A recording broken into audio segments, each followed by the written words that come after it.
नमस्कार मित्रांनो, मी प्राध्यापक सोमनाथ गलांडे टॅक्स असिस्टंट या पोस्टसाठी जो बुककीपिंग अँड अकाउंटन्सीचा सिलेबस आहे हा संपूर्णपणे सिलेबस मी टीच करणार आहे. तर मित्रांनो, आपण आज सर्वप्रथम बेसिक लेक्चर चालू करत आहोत. जे काही बेसिक अकाउंटिंग कन्सेप्ट्स आहेत, संपूर्ण अकाउंटचा सिलेबस आपल्याला याच्यामध्ये घ्यायचा आहे टॅक्स असिस्टंटसाठी आणि पास्ट फ्यू इयर्सचे आपल्याला याच्यामध्ये काही क्वेश्चन पेपर्स चेक करायचे आहेत. तर जो काही आपला सिलेबस आहे हा सिलेबस आपण कंप्लीट करण्याच्या अगोदर आपल्याला काही बेसिक कॉन्सेप्टची माहिती पाहिजे. काही वर्ड्स आहेत, त्या वर्ड्स आपल्याला माहिती झाले पाहिजेत.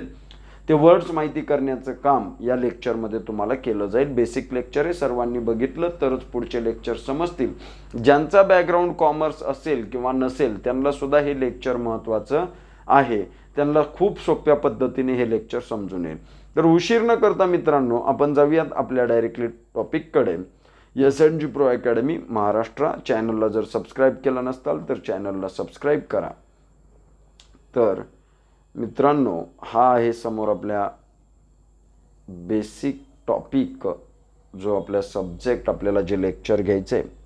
वर दिलेले वाय टू स्टडी अकाउंट्स. त्याच्यानंतर आपण इथं पाहणार आहोत खाली, म्हणजे जो काही त्याच्यामधला पार्ट आहे याचं थोडंसं स्केल कमी करतो आणि कलर ब्ल्यू घेतो. Okay. Introduction of bookkeeping and accountancy हा टॉपिक आपल्याला पहिल्यांदा पाहायचा आहे की बुककीपिंग अँड अकाउंटन्सी म्हणजे काय. तर मित्रांनो, बुककीपिंग म्हणजे काय, तर हे संपूर्ण बेसिक पाहायच्या अगोदर ही बुककीपिंगची सुरुवात कुठून झाली आणि कशामुळे झाली. इन 1494ला काय झालं, तर इन 1494 ओके सॉरी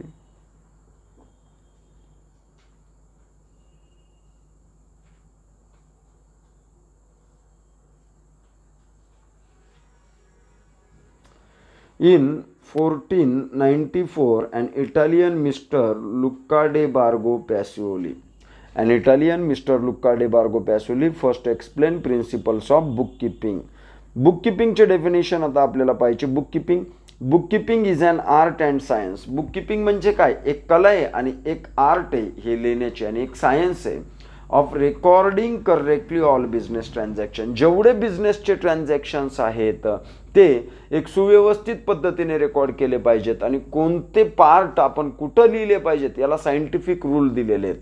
म्हणजे हे आलं तर ते याच ठिकाणी लिहायचं, पैसे आले तर ते कोणत्या बाजूला लिहायचे, पैसे गेले तर कोणत्या बाजूला लिहायचे, लोन घेतलं तर कुठं लिहायचं, कोणी दिलं असेल तर कुठं लिहायचं, खर्च झाला तर कुठे लिहायचं, आणि इन्कम झालं, उत्पन्न झालं तर कुठे लिहायचं. हा संपूर्ण पार्ट याच्यामध्ये दिलेला असतो. त्या पद्धतीने आपल्याला रेकॉर्ड करावं लागतं. त्याचे प्रिन्सिपल्स वगैरे पुढे पाहणार आहोत, रूल्स पुढे पाहणार आहोत. म्हणजे काय सांगितलं मित्रांनो, bookkeeping is an art and science of recording correctly all business transactions in the books of accounts that results. म्हणजे कुठं लिहायचं आहे तर कुठे पण लिहून ठेवायचं नाही. Books of account separate maintain करायचे आणि त्याच्यामध्ये आपल्याला रेकॉर्ड करून ठेवायचं आहे. जे ट्रान्झॅक्शन तेच ट्रान्झॅक्शन लिहायचे आहेत. सगळ्यात महत्त्वाचा पार्ट आहे, तर तेच ट्रान्झॅक्शन आपल्याला रेकॉर्ड करायचे जे ट्रान्झॅक्शन आपण मनीमध्ये म्हणजे पैशाच्या स्वरूपामध्ये मोजू शकतो. Okay. Bookkeeping is an art and science of correctly recording all business transactions in the books of accounts that results in transfer of money or money's worth. ज्याला पैशाचं मूल्य आहे असेच व्यवहार रेकॉर्ड करायचे आहेत मित्रांनो. ओके. पुढे आहे अकाउंटन्सीची डेफिनेशन. कारण आपल्याला टॉपिक कोणता आहे, बुककीपिंग अँड अकाउंटन्सी. तर बुककीपिंगचे डेफिनेशन पाहिली, आता अकाउंटन्सीची डेफिनेशन पाहूयात. Accountancy includes bookkeeping. अकाउंटन्सीमध्ये बुककीपिंग इन्क्लूड होत असतं. Accountancy refers to the entire body of theory and process of accounting. हे डेफिनेशन दिलेली आहे कोल्लेरने. Entire body of theory. Okay. म्हणजे जेवढी काही अकाउंटन्सीमध्ये आपण पार्ट म्हणजे बुककीपिंग रेकॉर्डिंग करत असेल, क्लासिफाईंग करत असेल, समरायझिंग करत असेल, ॲनालिसिस करत असेल, इंटरप्रिटेशन करत असेल, हे शब्द लक्षात ठेवा. अकाउंटन्सीसाठी रेकॉर्डिंग, क्लासिफाईंग, समरायझिंग, ॲनालायझिंग अँड इंटरप्रिटिंग याला आपण अकाउंटन्सी असं म्हणू शकतो. ओके. म्हणजे सगळ्यात पहिल्यांदा व्यवहार रेकॉर्ड करा. व्यवहार रेकॉर्ड केल्यानंतर त्याला व्यवस्थित सुबद्ध पद्धतीने त्याला एका ठिकाणी लिहून काढा आणि ते लिहून काढल्यानंतर मग तुम्हाला जे काय बाकीचे पार्ट्स आहेत म्हणजे एक एक गोष्टी तुम्हाला त्याच्यामध्ये द्याव्या लागतील. ओके मित्रांनो, हा आपला चार्ट, बेसिक अकाउंटन्सीचा चार्ट आहे हा आपला. याच्यामध्ये आता आपण पाहणार आहोत बेसिक अकाउंटिंग टर्मिनॉलॉजीज, म्हणजे ज्या कन्सेप्ट तुम्हाला समजायला पाहिजे, ज्याचं मिनिंग तुम्हाला समजायला पाहिजे. सगळ्यात पहिला पार्ट आपल्याला पाहायचा आहे ट्रान्झॅक्शन, कारण book keeping is an art and science of recording correctly all business transaction. मग हे बिझनेस ट्रान्झॅक्शन म्हणजे काय? Any dealing in business that involves buying and selling. कोणत्याही प्रकारची खरेदी विक्री झाली असेल बिझनेसमध्ये. मग बिझनेसमध्ये कशाची खरेदी विक्री होणार? Goods and services. जसं की आपण किराणा दुकानात गेलो तर तिथून गुड्स घेऊन येतो, आणि सलूनमध्ये गेलो तर तिथं आपण सर्व्हिस घेतो. गुड्स घरी घेऊन येत नाही, केस कोणी पिशवीमध्ये भरून घरी आणत नाही.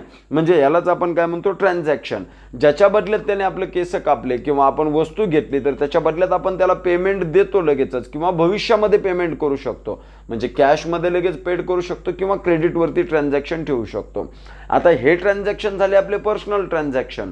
परंतु आपल्याला ज्यावेळेस बिझनेसमध्ये ट्रान्झॅक्शन रेकॉर्ड करायचे असतात ते बिझनेसचे ट्रान्झॅक्शन असले पाहिजे.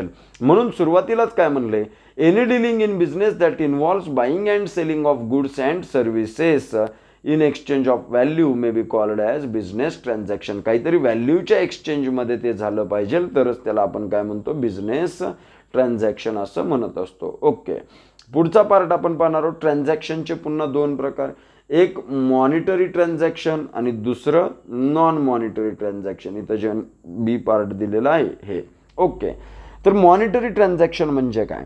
जिथं मनी किंवा मनीचं वर्थ एक्सचेंज होतं. मनी किंवा मनीचं वर्थ, मनी तुम्ही फोन पे केलं, तुम्ही कॅश पेमेंट केलं लगेचच, इथं मनी लगेचच डायरेक्टली एक्सचेंज झाली. मनी आलं आणि डायरेक्टली आलं.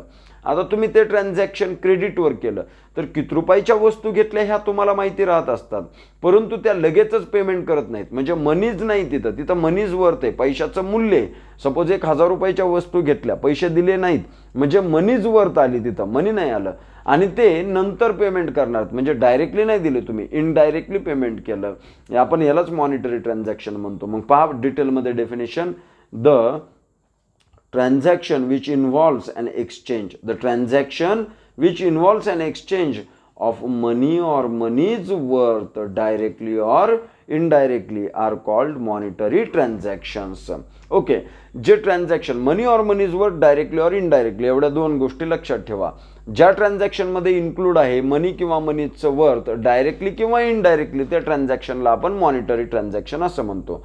मग नॉन मॉनिटरी ट्रान्झॅक्शन कशाला म्हणणार मित्रांनो? आपण ज्या ट्रान्झॅक्शनमध्ये मनी किंवा मनीचं वर्थ डायरेक्टली पण नाही आणि इनडायरेक्टली पण इन्क्लुडेड नाही, म्हणजे the transaction which does not involve an exchange of money or money's worth directly or indirectly. Okay, मग यालाच आपण काय म्हणणार?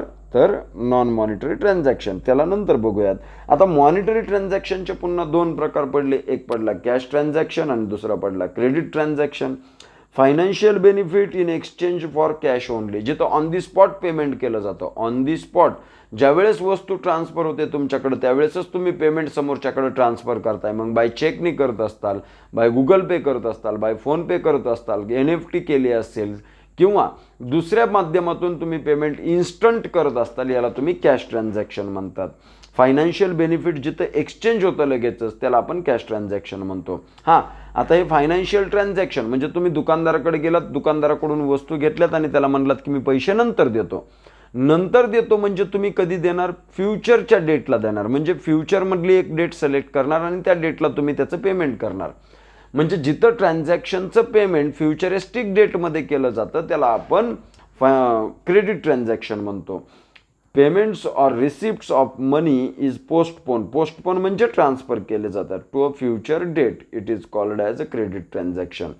आणि मॉनिटरी ट्रान्झॅक्शनमध्ये मी तुम्हाला काय सांगायचं राहून गेलं की only monetary transactions are recorded. जे व्यवहार पैसा किंवा पैशाच्या मूल्यामध्ये डायरेक्टली किंवा इनडायरेक्टली मेजर करता येतात किंवा ट्रान्सफर झाले असतील तेच रेकॉर्ड करायचे आहेत. म्हणजे only monetary transactions are recorded in the books of accounts. फक्त मॉनिटरी ट्रान्झॅक्शन्सच आपल्याला बुक्स ऑफ अकाउंट्समध्ये रेकॉर्ड करायचे आहेत, अदर ट्रान्झॅक्शन आपल्याला रेकॉर्ड करायचे नाहीत. त्याच्यानंतर दुसरा पार्ट दिला non monetary transaction. Non monetary ट्रान्झॅक्शनमध्ये काय सांगितले पहा आता. The transaction which does not involve the transaction which does not involve an exchange of money or money's worth directly or indirectly. ज्या ट्रान्झॅक्शनमध्ये इन्व्हॉल्व नाही आहेत पैसा किंवा पैशाचं मूल्य प्रत्यक्षपणे किंवा अप्रत्यक्षपणे, त्यालाच आपण काय म्हणतो, त्याला आपण म्हणत असतो तर non monetary transaction. Okay. Non monetary transactions are not recorded. Non monetary transaction कुठंच रेकॉर्ड करायचं नाही. म्हणजे सपोज तुम्ही शेजारच्याला 1 पातेलं पीठ दिलं आणि त्याच्याकडून 1 वाटी मीठ आणलं. आता याच्यामध्ये मी काय सांगितलं, 1 पातेलं पीठ आणि 1 वाटी मीठ, ह्याला व्हॅल्यू कुठंच सांगितली नाही मी ते किती रुपयाचं मटेरियल होतं म्हणून.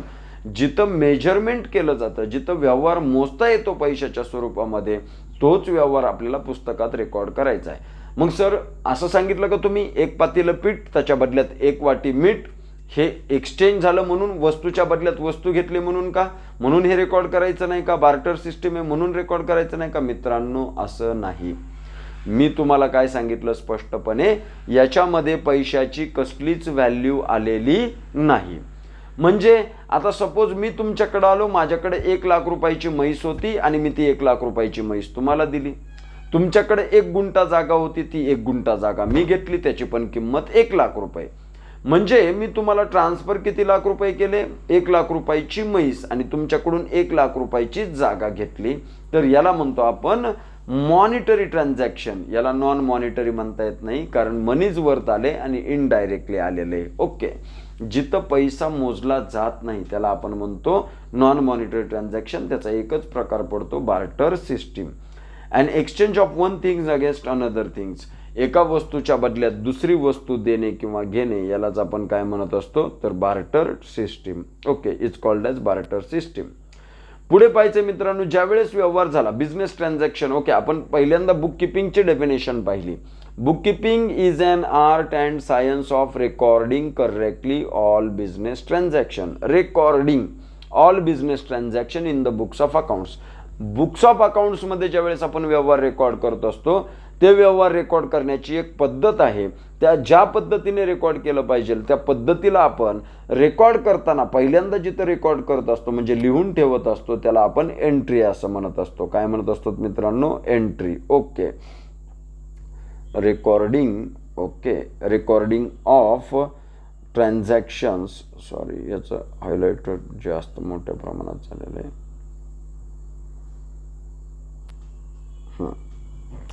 Recording of transactions in proper form or method in the books of accounts is called as entry. जे ट्रान्झॅक्शन आपण प्रॉपर फॉर्ममध्ये रेकॉर्ड करतो तर त्या ट्रान्झॅक्शनला आपण एंट्री असं म्हणत असतो. ओके. पुढे of any business transaction. It is a first record of any business transaction. हे सगळ्यात पहिलं रेकॉर्ड असतो कोणत्या पण बिझनेस ट्रान्झॅक्शनचं. ओके.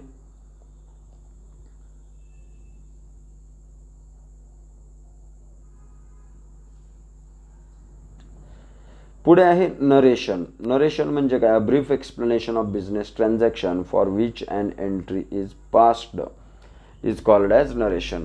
ज्या गोष्टीची आपण एंट्री केलेली आहे, म्हणजे आपण आता सपोज भाजी घेतली आणि पैसे दिले, 10 रुपयाची भाजी आली आणि 10 रुपये आपण त्याला दिले समोरच्या व्यक्तीला.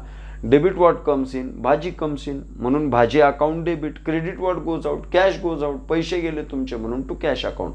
म्हणजे भाजी अकाउंट टू कॅश अकाउंट अशा प्रकारची एंट्री आपल्याला पास करावी लागत असते. It is always given in bracket. आपण नरेशन जे देत असतो ते ब्रॅकेटमध्ये द्यावं लागतं आपल्याला. Below the entry and starts from being or for. हे बरोबर आपल्याला त्या एंट्रीच्या खालीच द्यावं लागतं आणि याची सुरुवात बिईंग किंवा फॉरने होत असते. पुढे पाहायचं आपल्याला goods. The commodity or articles in which trader deals. म्हणजे आता सपोज मी आहे शिक्षक, मी जर व्हाईट बोर्ड घेतला तर हे माझ्यासाठी गुड्स नाही. मी मार्कर पेन घेतला हे माझ्यासाठी गुड्स नाही. मी बेंचेस घेतले, मी मला स्वतःला यूज करण्यासाठी बुक्स घेतले, हे माझ्यासाठी गुड्स नाही. गुड्स कशाला म्हणायचं मित्रांनो? जो व्यावसायिक आहे तो व्यावसायिक वस्तू खरेदी करतो समोर विकण्यासाठी. म्हणजे गुड्स परचेस केल्या आपण सेल करण्यासाठी. जिथं गुड्स परचेस केल्या जातात, बाय केल्या जातात सेलिंग पर्पजसाठी, त्याला आपण कमोडिटी म्हणतो. म्हणजे आता फर्निचर सेलर जर असेल, त्या फर्निचर सेलरसाठी तो जो कोणी फर्निचर विकतोय त्या फर्निचर सेलरसाठी त्याचं जेवढं काही ऑफिस त्याचं जे काही फर्निचर आहे ते त्याच्यासाठी गुड्स झाल्या. ॲसेट नाही झाली. पण तेच फर्निचर जर मी घेतलं तर मी ते युटिलाइज करण्यासाठी घेणार, म्हणजे वापरण्यासाठी घेणार, मला ते पुन्हा रिसेल करायचं नाही. मग ह्या फर्निचरला मी माझ्या गुड्स म्हणू शकत नाही, माझी ॲसेट झाली. पण हेच फर्निचर ज्या बिझनेसमननी मला सेल केलं त्या बिझनेसमनसाठी काय झालं तर गुड्स झाल्या बिझनेसच्या त्याच्या. ओके, तर मित्रांनो आज पाहूयात गुड्सपर्यंत. रिमेनिंग पार्ट आपण उद्याच्या लेक्चरमध्ये पाहूयात. उद्या पाहूयात आपण operating profit, non operating profit, normal profit, abnormal gain, income, assets. May be आपण हे लाईव्ह लेक्चरमधून जर पाहिलं तर 1-1 तासाचं लाईव्ह लेक्चर जर आपण दिलं तर त्यातून अतिउत्तम राहील. आणि आपला टेलिग्राम चॅनल आहे, त्या टेलिग्राम चॅनलची लिंक मी तुम्हाला डिस्क्रिप्शनमध्ये देतोय. टॅक्स असिस्टंट या पोस्टसाठीचेच स्टुडंटनी फक्त जॉईन व्हावं. आपल्याकडं दुसरे कोणतेही सब्जेक्ट शिकवले जाणार नाहीत. आपल्याकडं फक्त बुक किपिंग अँड अकाउंटन्सी म्हणजे जो काही बुक किपिंगचा पार्ट आहे हाच पार्ट जर शिकायचा असेल तर तुम्ही आम्हाला जॉईन करू शकतात. अदरवाईज एन्क्वायरी करू नका की सर बाकीचे टॉपिक्स तुम्ही कंप्लीट करतात का.